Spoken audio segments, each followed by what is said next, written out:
Electrical easy में आपका फिर से स्वागत है। आज मैं बात करने वाला हूँ थ्री फेज ट्रांसफार्मर वाइंडिंग का संयोजन कितने प्रकार का होता है इस बारे में। तो देखिए, थ्री फेज ट्रांसफार्मर वाइंडिंग का कनेक्शन 6 प्रकार का होता है। पहला होता है स्टार स्टार संयोजन, दूसरा हो गया डेल्टा स्टार संयोजन, तीसरा हो गया डेल्टा डेल्टा संयोजन, चौथा हो गया star inter star delta inter star संयोजन, और पांचवा हो गया डेल्टा संयोजन टर्शियरी वाइंडिंग, और छठा हो गया वीवी वाइंडिंग कनेक्शन। तो कुल मिला के आपके 6 प्रकार के कनेक्शन होते हैं थ्री फेज ट्रांसफार्मर में। तो पहले हम लोग देखेंगे कि ये स्टार कनेक्शन और डेल्टा कनेक्शन होता क्या है। तो हम जानते हैं कि थ्री फेज ट्रांसफार्मर में थ्री फेज के लिए अलग अलग वाइंडिंग होती हैं। तो पहले समझ लीजिए, एक फेज के लिए ये है, दूसरा फेज के लिए ये है, तीसरा फेज के लिए ये है। तो एक वाइंडिंग के 2 सिरे होते हैं। पहला होता है स्टार्टिंग, जैसे कि अगर मैं लपेट शुरू कर रहा हूँ लपेटना, तो हमारा स्टार्ट किया इस सिरे से, एंड हुआ इस सिरे से। तो पहले वाले सिरे को, स्टार्टिंग सिरे को 1 और दूसरे एंडिंग वाले सिरे को सेकेंड के तौर पे लेंगे। तो यहाँ पे देखते हैं 3 फेज के लिए 3 वाइंडिंग यूज किया गया है। अब देखिए इसमें क्या होता है, अगर हमको स्टार में कनेक्टेड करना है उस वाइंडिंग को, तो इसके या तो स्टार्टिंग वाइंडिंग को हम शॉर्ट कर देंगे आपस में, या तो एंडिंग वाइंडिंग के सिरे को शॉर्ट कर देंगे। सपोज कि हमने एंडिंग वाइंडिंग के सिरे को शॉर्ट कर दिया, तो हमारा ये कनेक्शन हो जाएगा स्टार कनेक्शन, और यहाँ पे हमको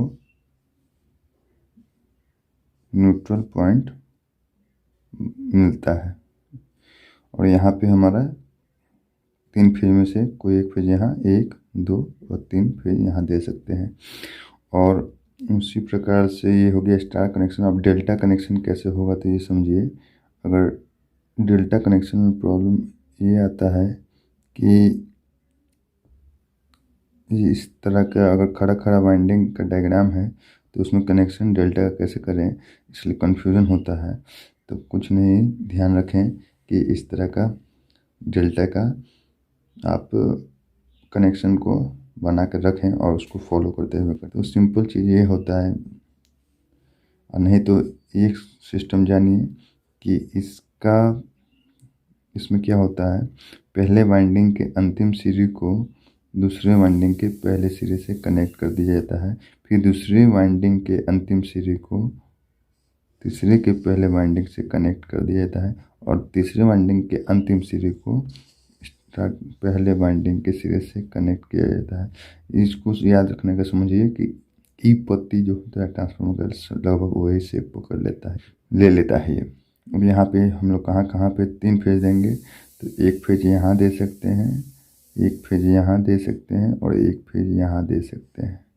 ठीक है, इस प्रकार से आपका ये डेल्टा कनेक्शन हो जाता है। आगे देखते हैं कि कैसे स्टार स्टार संयोजन क्या होता है। तो स्टार स्टार संयोजन में जो स्टार स्टार संयोजन लिखा है, तो पहला स्टार जो लिखा है वो प्राइमरी का है। पहला वर्ड जो है प्राइमरी के लिए है, दूसरा वर्ड सेकेंडरी के लिए है। तो पहले देखते हैं प्राइमरी साइड में, देखते हैं जो वाइंडिंग होता है थ्री फेज का वाइंडिंग जो होता है, उसे स्टार कनेक्शन में जोड़ते हैं। तो ये आपका स्टार कनेक्शन में जोड़ दिया गया। ठीक है, और 3 फेज को एक यहाँ यहाँ और यहाँ दिया जाएगा। तरीका मैंने बता ही दिया किस तरह से स्टार कनेक्शन करते हैं।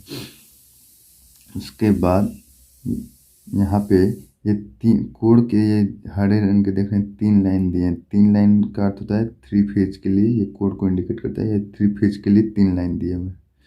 ठीक है,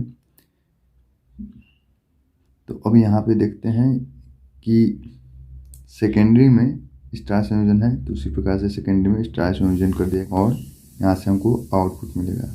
यहाँ पे हम क्या करते हैं, सप्लाई देते हैं और यहाँ से सप्लाई लेते हैं। ठीक है, सेकेंडरी से सप्लाई लेते हैं।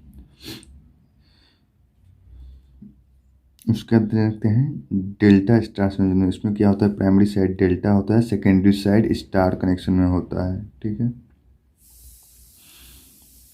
तीसरा देखते हैं, ये दूसरा था, ये तीसरा देखते हैं डेल्टा डेल्टा संयोजन। इसमें क्या होता है, प्राइमरी साइड और सेकेंडरी साइड दोनों ही डेल्टा कनेक्शन में ज्वाइंट रहते हैं। ठीक है, अब देखते हैं यहाँ पे चौथा वाइंडिंग का कनेक्शन। इसमें क्या होता है कि इसमें होता है स्टार इंटर स्टार। ये इंटर स्टार क्या है ये समझना जरूरी है। तो पहले देखते हैं स्टार। स्टार जो पहला है word star inter star delta inter star, तो पहला वर्ड जो है स्टार या डेल्टा, ये प्राइमरी साइड में कनेक्शन को बता रहा है, और सेकेंडरी साइड में जो है वो स्टार ही कनेक्शन में है। ये इंटर स्टार क्या है इसको समझने के लिए हम लोग को थोड़ा ध्यान से उसको देखना होगा। तो अब देखिए क्या होता है, इसमें प्राइमरी साइड में तो ये अपना 3 फेज के लिए वाइंडिंग किया हुआ है। ठीक है, और सेकेंडरी साइड में जो होता है यहाँ पे 2 तरह के स्टार वाइंडिंग होंगे, मतलब टोटल मिला के 6 वाइंडिंग रहेंगे। 3 होगा मेन, 3 होगा ऑक्सिलरी। ठीक है, 3 होगा मेन और 3 होगा ऑक्सिलरी वाइंडिंग। तो इसमें कनेक्शन क्या होता है, सेकेंडरी साइड में मेन जो वाइंडिंग है उसको हम स्टार कनेक्शन में कनेक्ट कर देते हैं, जैसे पहले करते आ रहे थे। और इस मेन वाइंडिंग का कनेक्शन किस प्रकार से इस ऑक्सिलरी वाइंडिंग्स के साथ करना है, ये सबसे महत्वपूर्ण है समझना। तो यहाँ पे क्या होता है, जैसे कि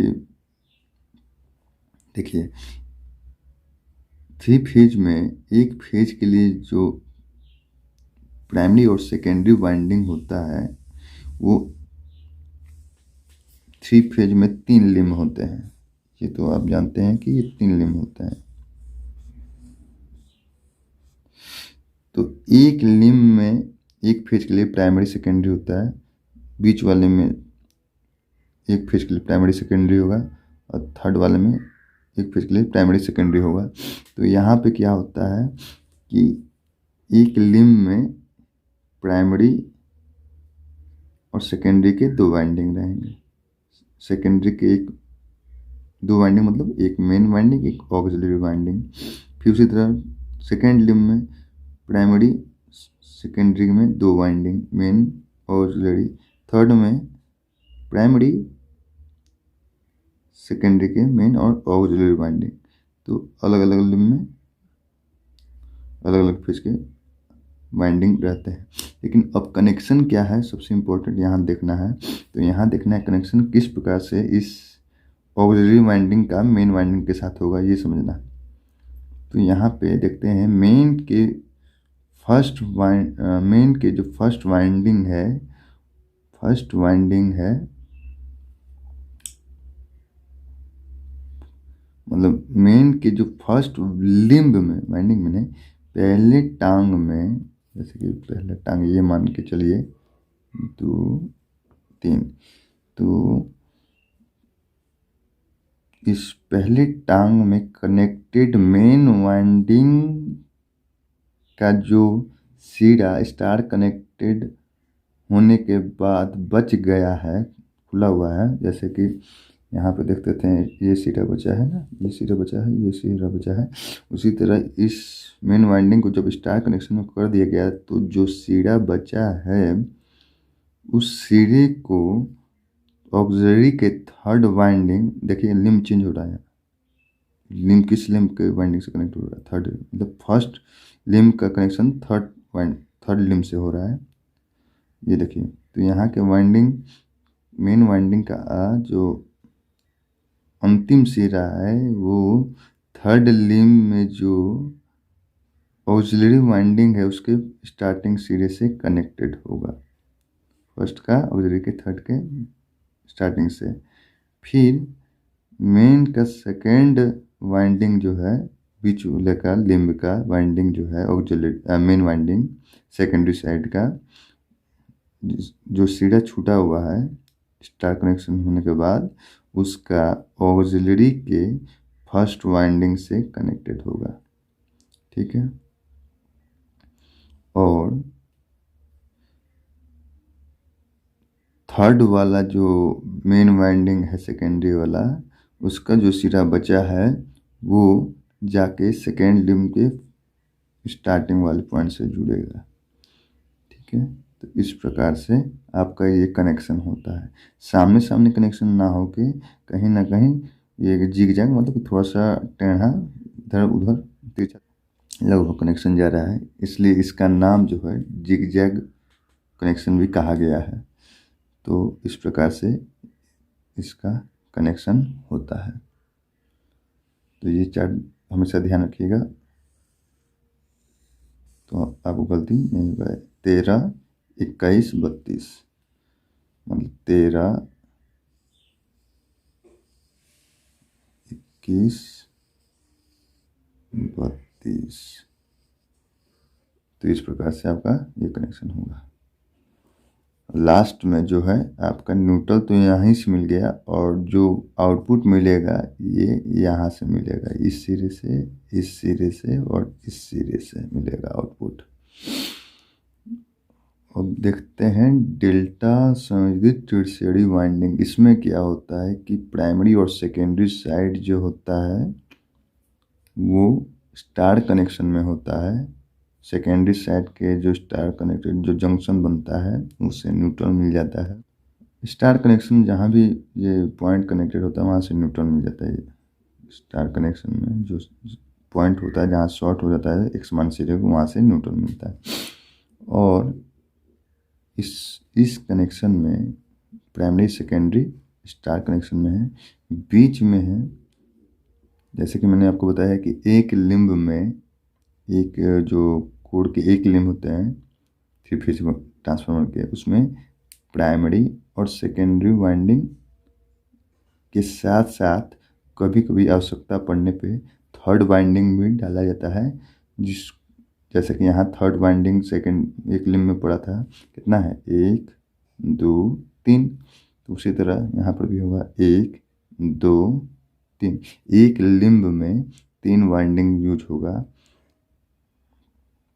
एक उस प्राइमरी के लिए, एक सेकेंडरी के लिए, और उन दोनों के बीच में जो रहेगा वो होगा ये टर्शियरी वाइंडिंग। टर्शियरी वाइंडिंग नाम रखा गया है इसका। ठीक है, तो एक लिंब में 3 वाइंडिंग रहेगा इसमें और इसमें भी। तो यहाँ पे जो आपका जो टर्शियरी वाइंडिंग है उसमें भी 3 फेज का वाइंडिंग बनेगा और उसको डेल्टा में कनेक्शन कर दिया जाएगा। ठीक है, इसको डेल्टा में कनेक्टेड कर दिया जाएगा। अब देखते हैं छठा V connection, V winding connection. इसमें क्या होता है, जैसे कि हम लोग पहले से देखते आ रहे हैं कि 3 फेज के लिए 3 वाइंडिंग कनेक्शन किया गया है।